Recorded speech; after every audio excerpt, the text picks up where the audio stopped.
Billionaire kicked his pregnant wife after what she did with the bishop shocked the town. She had everything, wealth, status, and a child on the way. But one forbidden moment shattered it all.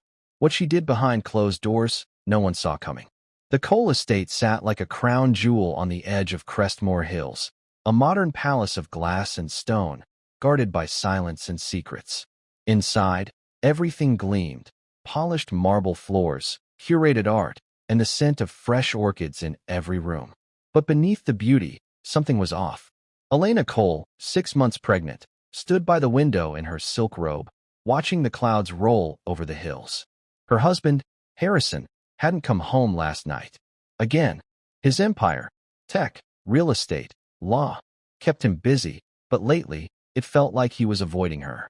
Their conversations had turned into transactions. Their marriage, once electric, now felt like a contract. She rubbed her belly gently, whispering to the child growing inside her. "You deserve better," she said softly. The town adored Elena. She was the face of every fundraiser, the voice behind every charity. But no one knew how lonely she was.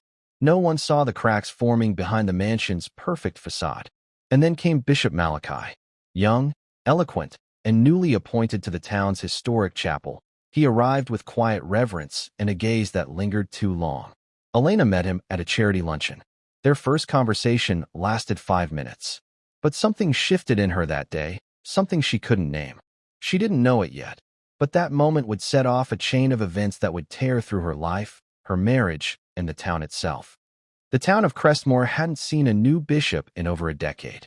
So when Bishop Malachi Reed arrived, fresh from a prestigious seminary in Boston, the whispers began before he even stepped into the chapel. Young, striking, and unusually charismatic for a man of the cloth, he carried himself with quiet authority and a gaze that seemed to read souls. Elena first saw him at the town's annual charity brunch, an event she usually hosted with grace and ease. But that morning, she felt off. Harrison had left early without a word, and her dress, though tailored, felt too tight around her growing belly. She smiled through the discomfort, posed for photos, and made small talk with donors. But when Bishop Malachi took the podium, her world paused. He spoke not of doctrine, but of loneliness, of the quiet ache that lives in beautiful homes, of the need for connection in places where silence is mistaken for peace. His words weren't sermons, they were confessions, and Elena felt every one of them. After the speech, she approached him. "You speak like you've lived it," she said. He smiled, gently. "We all have, in our own way." Their conversation lasted only minutes, but it lingered in her mind for days. She found herself replaying his voice, his eyes, the way he seemed to see through her. It wasn't attraction, not yet. It was recognition, a mirror held up to her own quiet suffering. Back at the estate, Harrison was still absent. The staff moved like shadows, and Elena, once the queen of Crestmore, felt more like a prisoner in silk. She didn't know it yet, but her next encounter with Bishop Malachi would change everything. The Cole mansion was quiet, too quiet, the kind of silence that didn't soothe, but suffocated. Elena walked through the grand hallway, her heels echoing against the marble, her hand resting on her belly. The baby kicked gently, a reminder that life was growing inside her, even as everything around her felt like it was dying. Harrison had been gone for 3 days. No calls, no texts, just a vague message from his assistant. "He's in New York. Business emergency." Elena didn't believe it. She'd stopped believing a long time ago. Their marriage had once been electric. Late-night drives, spontaneous trips to Paris, whispered promises under silk sheets. But now, Harrison barely looked at her. He spoke in clipped sentences, avoided eye contact, and treated her pregnancy like a business investment, something to be managed, not cherished. At dinner, when he was home, he barely touched his food. He scrolled through his phone, answered emails, and left the table without a word. Elena tried to reach him, emotionally, physically, but he was a locked door, and she was tired of knocking. She found herself thinking about Bishop Malachi more often than she should. His voice, his eyes, the way he listened, really listened, when she spoke. It wasn't romantic. Not yet. But it was something warm in a house that had grown cold. One evening, as she stood by the garden, she saw Harrison through the window, laughing on a video call with a woman she didn't recognize. The laughter was real. The smile was real. And it wasn't for her. Elena turned away, tears stinging her eyes. The cracks were no longer beneath the surface. They were everywhere. And something inside her was beginning to shift. Elena sat alone in the solarium, sunlight pouring through the glass ceiling, casting golden patterns across her lap. The baby kicked again, stronger this time. She smiled faintly, then winced. Her body was changing, her emotions were raw, and yet no one seemed to notice. Not Harrison, not the staff, not even her closest friends, who only called to ask about gala dates and nursery colors. She had become a symbol, the billionaire's glowing wife, the perfect hostess, the woman who had it all. But behind the curated Instagram posts and designer maternity wear, Elena was unraveling. She missed being seen. She missed being touched. She missed being loved. Her journal had become her only confidant. Pages filled with questions she couldn't ask out loud. Why does he avoid me? Am I still beautiful? Would anyone care if I disappeared? She hadn't told anyone about her panic attacks, or the nights she cried herself to sleep, or the way she sometimes stood in the garden at midnight, hoping the wind would carry her somewhere else. And then there was Bishop Malachi. She saw him again at the chapel's community outreach event. He greeted her with warmth, asked about her health, and listened, really listened, as she spoke about motherhood, fear, and the loneliness of being admired but not loved. He didn't offer solutions. He offered presence, and that was more than anyone else had given her in months. Later that night, Elena stood in front of the mirror, her hand on her belly, her eyes searching her own reflection. She didn't recognize the woman staring back. Something inside her was changing, and she didn't know if it was the baby or something far more dangerous. Bishop Malachi Reed had quickly become a fixture in Crestmore's elite circles. His sermons drew crowds. His charity work earned praise, and his quiet charm made him unforgettable. But no one knew where he came from, not really. His file at the chapel was thin, his past vague, and his eyes, they held stories he never told. Elena noticed it the second time they spoke. It was after a community dinner, where she'd stayed longer than usual. Harrison hadn't shown up. Again, she wandered into the chapel garden, needing air. Malachi was there, pruning roses in silence. "You always work alone?" she asked. He looked up, smiled faintly. "Some things are better done quietly." They talked for nearly an hour. About faith, about fear, about the ache of being surrounded by people and still feeling alone. Elena didn't mention Harrison. Malachi didn't ask, but something passed between them, a kind of understanding that felt too intimate for words. Later that week, Elena found herself driving past the chapel more often. She told herself it was coincidence, but her heart knew better. Meanwhile, whispers began to stir. A few parishioners wondered why Malachi never spoke of his family, why he never stayed long after services, why he seemed to avoid certain questions. One woman claimed she saw him arguing with a stranger behind the chapel, a man who vanished before anyone else arrived. Elena didn't know any of this. She only knew that when Malachi looked at her, she felt seen. And when he spoke, her pain felt less heavy. But what she didn't know, what no one knew, was that Malachi hadn't come to Crestmore by accident, and his connection to the Cole family ran deeper than anyone suspected. It was a rainy Thursday when Elena found herself back at the chapel, alone, unannounced. She told herself she was dropping off donations, but the truth was harder to admit. She needed to see him. She needed to feel something. Bishop Malachi was in his study, surrounded by books and candlelight. The storm outside cast flickering shadows across the walls. When Elena stepped in, soaked from the rain, he looked up, startled, then concerned. "You shouldn't be out in this weather," he said, rising to take her coat. "I couldn't stay in that house another minute," she replied, her voice trembling. He led her to a chair by the fire, brought her tea, and sat across from her. For a long time, neither spoke. The silence between them wasn't awkward. It was heavy, charged, intimate. "I feel like I'm disappearing," she finally said. "Like I'm fading into someone else's life." Malachi leaned forward. "You're not invisible, Elena. I see you." Her eyes met his. Something passed between them, something dangerous. A spark, a pull, a moment that should have ended there, but didn't. She reached for his hand. He didn't pull away. The fire crackled.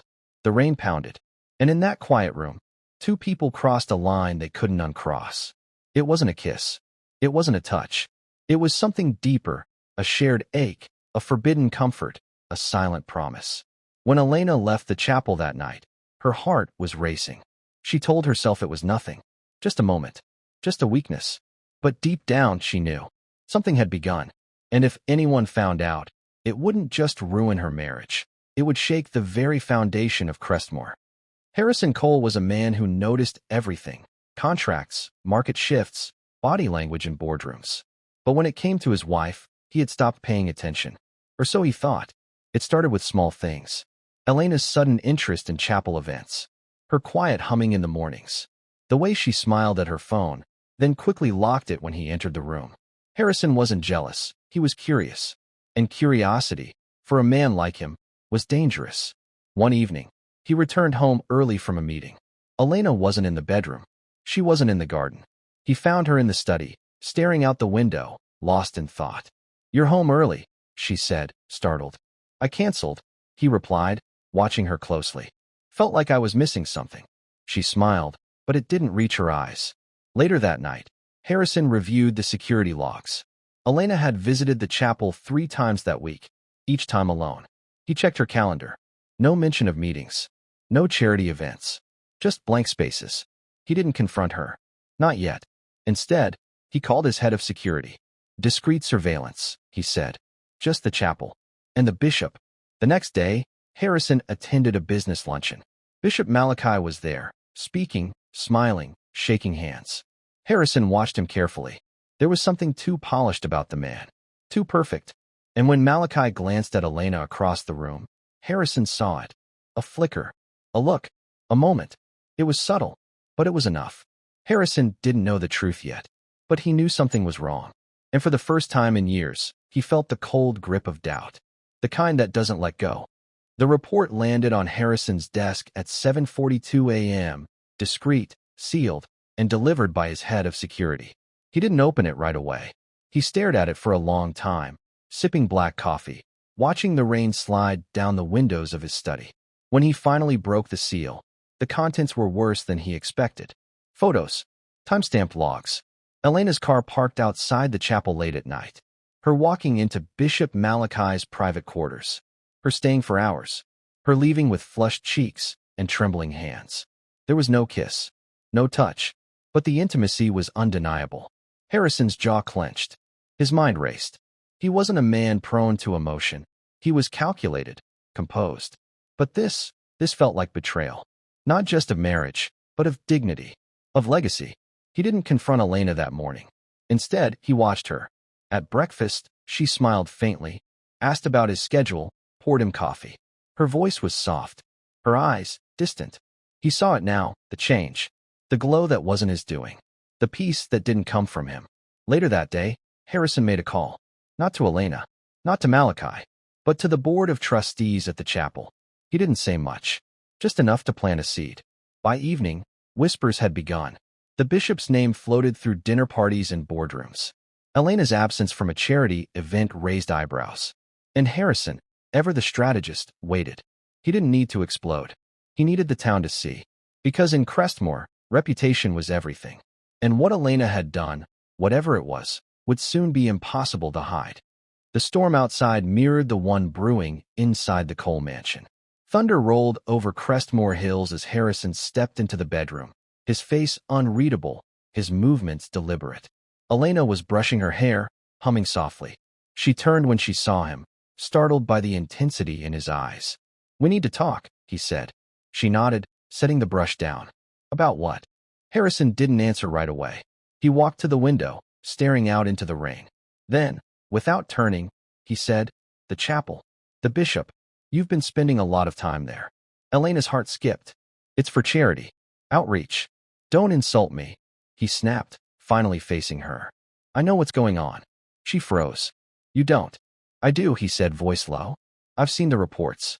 The photos. The hours you spend in his private quarters. The way you look at him." Elena's eyes welled up. "It's not what you think." "Then tell me what it is," he demanded. She opened her mouth, but no words came. Because how could she explain the loneliness? The ache? The need to feel seen? It wasn't an affair, not yet. But it was something. Something real. Something dangerous. Harrison stepped closer. "You hum now? You smile when I'm not around." You glow, and it's not because of me. Elena whispered. I was drowning. And you chose him to save you, he said, voice cracking. Silence. Then, without warning, Harrison turned, grabbed his coat, and walked out. Elena stood alone, trembling, the storm raging outside and inside her. She didn't know where he was going, but she knew what came next would change everything. Crestmore had always been a town of whispers. Behind manicured hedges and crystal wine glasses, secrets passed like currency. And now, Elena Cole was the headline no one dared print, but everyone discussed. It started with subtle glances. Women at brunch paused mid-sentence when she entered. Men at charity events offered polite nods, then turned away. Her inbox, once flooded with invitations, grew quiet. Even her closest friends began to cancel plans with vague excuses. She felt it everywhere. In the way the florist hesitated before handing her the bouquet. In the way the barista avoided eye contact. In the way the chapel pews seemed colder when she sat alone. The bishop, too, had changed. His sermons grew shorter. His presence, more guarded. He no longer lingered after services. And when Elena tried to speak with him, he offered only a strained smile and a gentle nod. Something had shifted. One afternoon, Elena overheard two women at the boutique. I heard she was in his quarters. Alone. For hours. They say Harrison's already spoken to the trustees. She's pregnant, for God's sake. Elena stepped out before they saw her, heart pounding, hands trembling. The walls were closing in. The town she once ruled now watched her like a fallen queen. Back at the estate, Harrison was silent. He didn't yell. He didn't accuse. He simply existed, cold, distant, calculating. Elena sat in the nursery that night, surrounded by untouched toys and folded blankets. She whispered to her unborn child, I'm sorry, because she knew. The storm wasn't coming. It was already here.